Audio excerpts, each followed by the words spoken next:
Namaskar, Namaste, hello everyone, welcome to my channel and welcome to my Andaman vlog series. তো আমার চ্যানেলে আগের ব্লগে দেখিয়েছিলাম আমরা সিলভার সি প্যাসেঞ্জার বোটে করে আন্দামানের রস আইল্যান্ড ওরফে নেতাজি সুভাষচন্দ্র বোস দ্বীপ আর নর্থ বে আইল্যান্ড এক্সপ্লোর করলাম। আর নর্থ বেতে গিয়ে ফার্স্ট ওয়াটার অ্যাক্টিভিটি করলাম গ্লাস বটম বোটিং। আজকের ব্লগে আমি শেয়ার করব আমাদের সেকেন্ড ওয়াটার অ্যাক্টিভিটির এক্সপিরিয়েন্স অ্যাট নর্থ বে।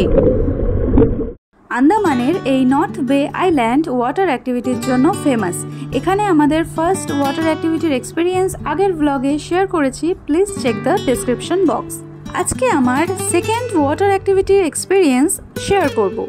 অ্যাকচুয়ালি আন্দামানের এই নর্থ বেতে ভারতের প্রথম সি ওয়াক অ্যাক্টিভিটি শুরু হয়, তাই আমরা ডিসাইড করলাম যেখান থেকে এই সি ওয়াক অ্যাক্টিভিটি শুরু সেখানেই যদি এটা না করি তাহলে আর কি করলাম। সো আমাদের ওয়াটার অ্যাক্টিভিটির টিকিট কাটার পর হাতের কাছে যা যা লাগেজ ছিল যেটা আমাদের এখানে দরকার পড়বে না সেগুলো সব লকার রুমে রেখে স্পিড বোটে করে চলে এলাম সি ওয়াক করতে। যেটা জানলাম এই সি ওয়াক করার জন্য সি বিচ থেকে জলে নেমে পড়লে চলবে না, এর জন্য একটু গভীর সমুদ্রে যেতে হবে।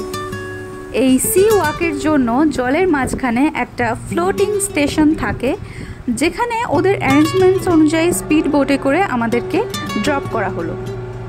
তারপর এখানকার এক্সপার্টসরা একটা বেসিক ট্রেনিং দিল যেখানে হেলমেট, ব্রিদিং, হ্যান্ড জেস্টার্স সব কিছু ভালোভাবে বুঝিয়ে দেওয়া হলো। ব্যাস গভীর জলের ফিশ হয়ে নেমে পড়লাম জলে। এক ঝাঁক সার্জেন্ট ফিশ আমাদেরকে চারিদিক থেকে ঘিরে ধরেছিল। মানে রিয়েল লাইফের সামুদ্রিক মাছ এত কাছ থেকে দেখার যে অনুভূতি সেটা তো একদমই অনবদ্য। আর সব মাছের মধ্যে আমার এই সার্জেন্ট ফিশগুলো খুব ফ্রেন্ডলি মনে হলো, কারণ যতগুলোই ওয়াটার অ্যাক্টিভিটি করেছি সবার প্রথমে এই মাছগুলোই দল বেঁধে এগিয়ে এসেছে মানুষকে দেখার জন্য।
আরেকটা জিনিস রিয়েল লাইফে দেখলাম, নিমোর বাড়ি, দ্য হাউস অফ নিমো।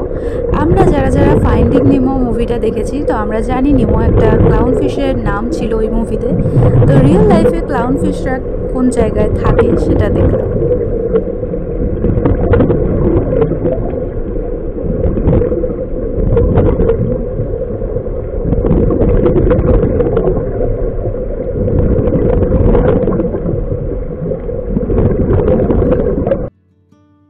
এই ভিডিওতে আমার ব্যাকে জলে দেখতে পাবেন বাবলস হোয়াইট হোয়াইট দেখা যাচ্ছে, সেগুলো অক্সিজেনের জন্য। এইখানে কেউ না কেউ সি ওয়াক করছে। সি ওয়াক করার জন্য যে হেলমেটটা পরানো হয়, মানে যার সাথে অক্সিজেন পাইপ কানেক্টেড থাকে, তো এয়ার প্রেশারের জন্য আপনার মাথায় বা মুখে কোনো জল লাগার চান্স নেই, which is a plus point.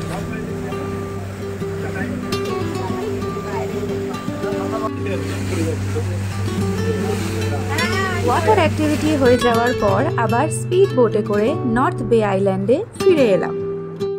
যে প্যাসেঞ্জার শিপে করে আমরা আজ নর্থ বে আইল্যান্ড আর রস আইল্যান্ড ঘুরলাম সেই একই শিপে করে আমরা আবার পোর্ট ব্লেয়ার পৌঁছালাম।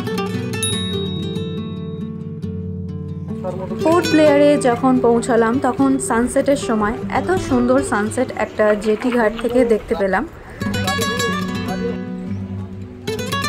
তাহলে এই ছিল আজকের আমার ব্লগ। আশা করি ব্লগটা ভালো লেগেছে আর সি ওয়াকের এক্সপিরিয়েন্স শেয়ার করে খুব ভালো লাগলো।